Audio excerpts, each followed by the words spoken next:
What's up, everybody? Welcome to the Tony's Picks Look Ahead show here. We're going to break down February 13th action here for Friday.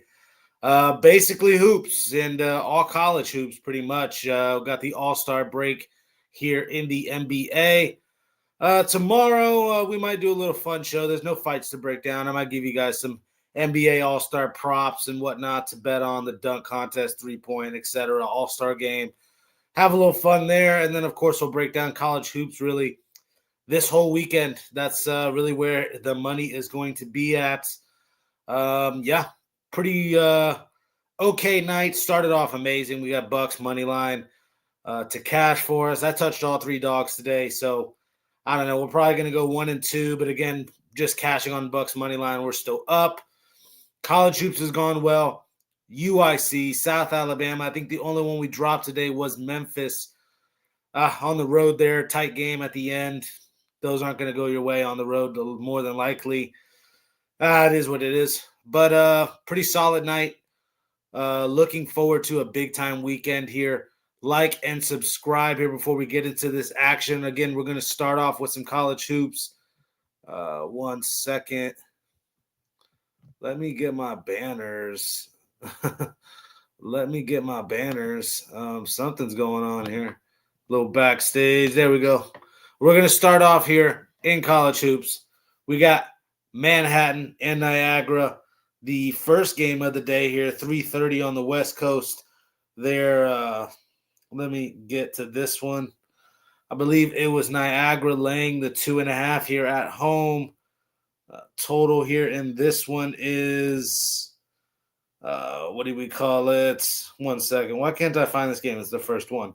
All right, there we go. Manhattan, Niagara. Niagara minus the 2.5. Total 137.5. Look here at this one. Niagara on a 2-8 run in their last 10. Manhattan not much better. 3-7 here in their last 10. 1-11 on the road. Last time these two teams played, it was a 79-70 win here for Manhattan. That was back at home. That was January 11th. I do think Manhattan is the better team. I get it. The road record is atrocious, but just look at their free throw shooting numbers here as a quick tell. Offensively, kind of you could see the shooting numbers as well on Manhattan's side, but free throw shooting wise, Manhattan's fourth in the country, 80.1% from the free throw line as a team. You look 238th in the country here is Niagara, 69% from the free throw line. You look at top 75 team here. Manhattan is in steals, top 60 in turnovers. There's something to like here, at least if you want to back Manhattan. Niagara's just been dreadful this year. Even in non-con, it was 6-18 this year. We've tried to back them here multiple times. It hasn't been the old teams of the past here through Niagara. Yes, I'm looking at the road dog here in the first game of the day here. Give me Manhattan on the money line. You guys could take the plus 2.5 if you feel like it.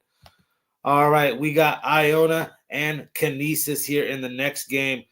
Some early mid-major action here. We got 248th in the country here is Iona in points scored. Compared to Canisius here, only 63 points a game. That puts them at 360th in the country. All the offensive shooting numbers point to Iona. Even the defensive numbers as well. Canisius 283rd in the country defensively. It's been dreadful there. They're on a 1-9 run in their last 10 games. Actually, they've lost 9 straight here, Canisius. Iona not playing that great either. They've lost 3 straight, but I'll argue this is a get-right spot for them. A spot they should be able to handle business. It was 74-48 about a month ago there, January 11th this year. First meeting, it was 74-48. Iona blowout. Minus 5.5, kind of cheap even on the road. Give me Iona here in this one. All right, one dog, one favorite to start the show off. We got George Mason, George Washington here in the Battle of the Georges. Total here, 148.5. George Washington at home here, the 2.5-point favorites. When you look here at this one, George Washington can put some points up. 84 points per game here, puts them top 40th in the country. Also shooting almost 10.5 threes per game is top 30 in the country. And again, knocking down almost 36% from behind the arc. Also, the rebounding numbers point to George Washington, some size here. George Mason really made their name off a non-conference schedule where they were very impressive. They did actually win the first meeting as well, 69-64. It's a tough game for me because I can make a case for George Washington to get the home revenge spot upset. But I do think this is a special George Mason team. Yeah, they've hit some bumps here and there, especially once conference play got around. But they're still very much a likable team here as far as protecting the basketball here. 299th in the country is George Washington, turning the ball over at a very high rate. That's the complete opposite of George Mason. In the top 100 here offensively and turnover-wise, true shooting percentage-wise as well. I think George Mason here gets this one done on the road and kind of inserts their dominance here in this conference. Look out for George Mason here in the future. They're a team that I've been wanting to back, but they have had some inflated lines. This one, you're getting a road dog here at plus 2.5, so I don't mind taking George Mason. And what I should say, wrong team favorite here in this one. Let me check out the chat real quick, see what's up with you guys. What's up, Sir the Boss? Good to see you. What's up, DeAndre? How we doing, man? Did a happy hour today. Yes, that was a good show. And hopefully this one and yours today will be a good one. We'll get some good info out. I'm actually kind of stoked for this college little run we're about to get on here this weekend. Do our research. We got the tournament coming up in less than a month is March Madness at this point. Maybe about a little over 30-something days. It's the 12th. So, I'm pretty excited there for that. What did we get done doing? We just got done breaking down George Mason, George Washington. Let's move on to the next game here, college basketball-wise. We got Columbia and Penn, a little Ivy League action here. Penn laying 3.5. This one's opened up at 2.5. So some Penn action here. Total 148.5. Columbia there last time out versus Cornell. It was ugly. Did give out Columbia. I just thought they could possibly beat Cornell twice this year. It'd be the first time in a while that they've done that.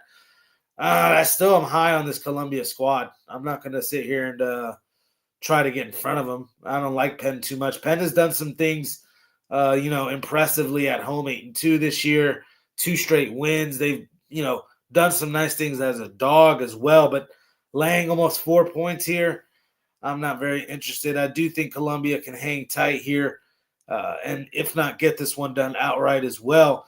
72-67 there, January 30th. So about 12, 13 days ago, these two teams played. Columbia got that done there at home by 5. I think they can even go back here on the road. And again, series sweep this Penn squad. I'm doing that a lot here these first couple games. Just rolling it right back over with the first team that won the first game. That's not always going to work out. But I think in these couple spots I picked, it will. Look at the rebounding advantage numbers.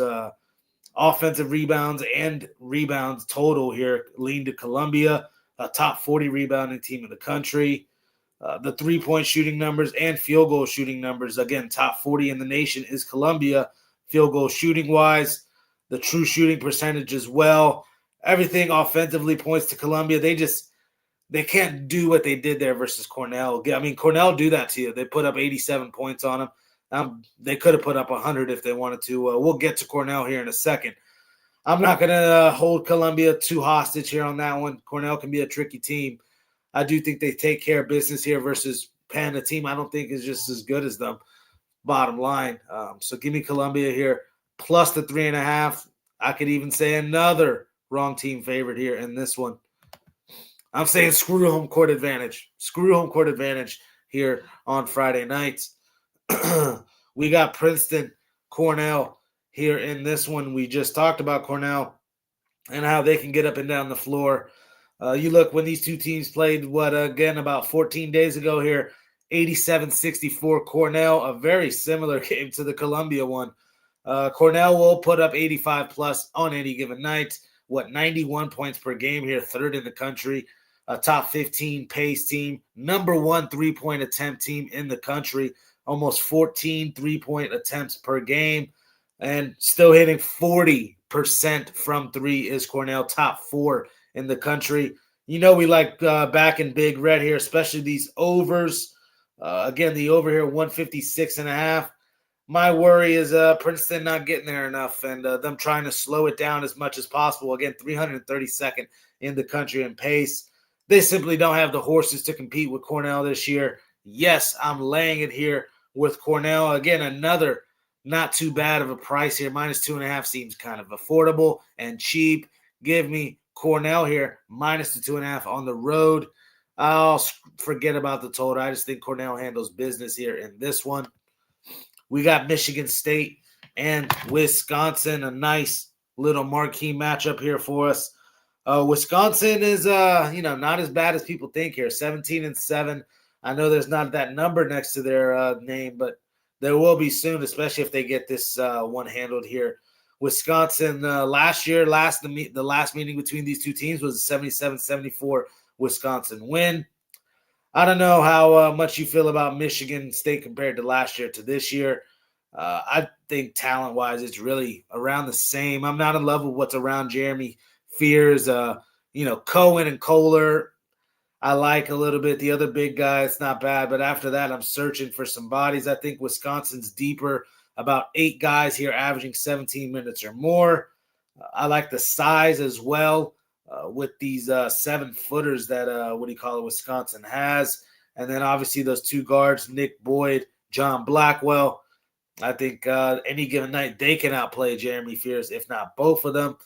You look 3-point field goal attempt-wise, huge discrepancy. Michigan State, again, shooting only 7.5 threes per game compared to the 11 that Wisconsin is. The 11 threes per game puts them in the top 10 in the country, 3-point attempt-wise. Free throws as well. Top 15 in the country is Wisconsin. Michigan State only 80th in the country. I don't know. The rebounding edge, numbers-wise, is going to point to Michigan State. But, again, the size here with Wisconsin is nothing to sleep on when you look at some of these 7-footers. Rapp, Winter, this kid, Bielauskis.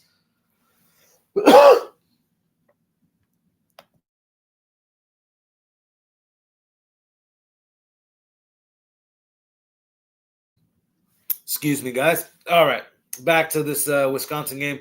Yes, I was talking about just the size that I think Wisconsin can match up with Michigan State here. I like the home court as well. Give me Wisconsin here to get this one done. Let's see him +1.5. I'll just take the money line here in this one. All right, next game up, we have a potential upset here. Ohio taking on Miami of Ohio. Don't get me wrong, at this point, I almost always look towards the over here in these games, even at 162.5. Miami, Ohio is just what? Obviously 24-0. We know this already, but the defensive rating, top 60 in the country, number 2 offensive rated team in the country, number 1 in true shooting percentage. You look 3-point field goal percentage, everything's top 5, top 10, top 25 in free throws. There's not much offensive weaknesses here in this Miami, Ohio squad. I get it. The competition has not been the most elite, but they have been a juggernaut this year. And 10.5 points to me, I don't know. I don't want to lay that. I'm just keeping it real. I do think Ohio can hang here, even in a high-scoring affair. Don't get me wrong. Pace numbers. Ohio's still a top 100 team in the country in pace. So almost 70 possessions per game is not bad. They may get up and down and try to shoot here with Miami, Ohio. They better, because 7 threes per game, 269th in the country. That's not going to get it done here. They're going to have to jack up plenty of shots. I expect Ohio to knock some of these down and kind of hang here as a dog, even shooting 30% from 3, 332nd in the country. And just these big games. At this point, Miami, Ohio is getting everybody's best shot. Circle it on the calendar. Big old bullseye on their back. 10.5 just feels like too much to me. I'll be on Ohio plus the 10.5. And at this point, you know how I feel about touching these dogs. You might as well sprinkle on the money line as well here. Ohio Bobcats in this one. We got UNLV and Boise State here. This one a little tricky. Boise State now I'm seeing laying 7.5, 8.5 points here. I don't know. UNLV did win that first matchup back in Vegas there, 89-85. That was about a month ago. Winners of 2 straight as well, UNLV, since that Fresno State debacle. They should have won that game as well. I don't know. This one, it just feels like too many points, if I'm being honest. It feels like too many points here to have to lay with Boise State. I do think they more than likely do win this game, or probably a first half play. If you want to buy this number down in half, I can see getting on Boise State here. I don't think UNLV has enough to get this done on the road. And I've talked much crap about Boise State, the Hawaii Pacific loss. I just keep hanging over their head all year long. I don't care that we're 20-something games past that.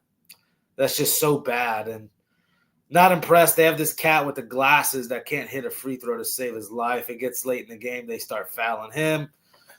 Even though Boise State, again, 23rd in the country in free throw percentage, still looking. Let me find that kid's name here. I don't mean to be ruthless, but this cat that gets Meadow, this cat, Andrew Meadow, he's a hack-a-shack type player. I don't care what his numbers say. I've seen multiple games where this guy late down the stretch, they fouled him, and he's gone either 1 or 2 or 0 of 2 or 0 of 1 on a 1-and-1, like 3-4 times already with this cat. It happened a couple times the other day versus Nevada that helped us get that Nevada cover. I don't like this Boise State squad. Let me just be honest with you. I do like this guard, Dylan Andrews, on the Boise State side, a 6'3 UCLA transfer who came in this year. He's averaging almost 14 points a game. You look at what he's done in this little nice winning streak for Boise State these last 2 games. He's gone out for 33 points, 25 points, a real increase in offensive production out of him. I think the coach is giving him the freedom here to let it loose here, especially against a UNLV squad that's already beat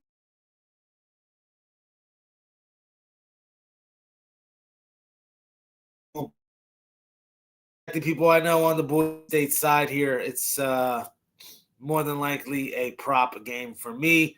I want to get on UNLV, but I can't because if I'm being honest, I don't think they have it here to get this one done. They may cover the 9.5, but I'm not rushing to the window on it. You guys know how I feel about the final game of the night. I'm not too sure. I like the Dylan Andrews prop the most in this game. Take his over-under in his points. Again, he's averaging 13.5, so we may see 14.5, 15.5 with him, but the guy's been scoring 33 and 25 here these last couple games. They may jack this thing up to 17.5. No matter where Dylan Andrews' line is at tomorrow, as long as it's nothing crazy, 21.5 or something like that, then we'll take Dylan Andrews over, I'll say 17.5 points here. Expect a big game out of him. The minus 8.5, 9 here is tricky with Boise State. That's all I got to say about that. All right. Let me get you guys some soccer leans as well. Real quick, I do have somebody in the chat here. Sir the Boss still up in here. Appreciate you checking it out. Good to see you, man. We got soccer leans if for anybody who cares. Because there's not action tomorrow. It's just college hoops and Olympic hockey. A lot of +4 ugly push. Don't get me wrong. I think we got lucky there just to even get the push. A couple goals got called back there on the American side. We'll take a push there. It's better than losing. It's like kissing your sister, though. Not something I'm wanting to do. So, anyways, we got soccer leans here. Ipswich, AC Milan, Borussia Dortmund, PSG, and Monaco. Some squarest of the square action. Out of all of those, most likely to get upset? Most likely to get upset, huh? I was looking at Dortmund possibly being upset versus Mainz, but I don't know. They normally have been taking care of them as of late. Mainz a nice +360 on the money line, the double chances, some plus money. Those are all my soccer leads. A lot of juice to lay and a lot of chalk, as you like to say, soccer-wise. But, again, I like all of those. The one that's the least of my favorite, for instance, I can't even speak. My least favorite out of all of those, tread lightly, is the Borussia Dortmund side. That may be the parlay buster for everybody. But out of all of those, yes, I like those sides there. And, that has it, guys. That is the show for you. Thank you guys for tuning into the Tony's Picks Look Ahead show. Like and subscribe. Click the link in the description as well. It takes you over right on to Tony'sPicks.com where our best bets are. We got plenty of the promotions going on still. The 2-for-1 capper promotion, two cappers for this price of one, and then the Tony T discount code at checkout always gets you 15% off. Our daily packages are profit guaranteed, and of course, we do have those long-term 3-day, 7-day, 30-day, even year-long passes. I suggest you hop on those. Better bang for your buck, better value long-term, and of course, we're always trying to stack this money up. A pretty solid day dog-wise. Could have been better if we could have got a couple more. I touched a lot of dogs today, but when you get a plus 580 something cash like that with the Bucks, you should be good. So not mad at that. Anyways, thank you guys very much. Check out the Look Ahead Show tomorrow here, 9 p.m. on the West Coast, 12 a.m. on the East Coast. Thank you guys very much. Make it a winning day tomorrow. Peace.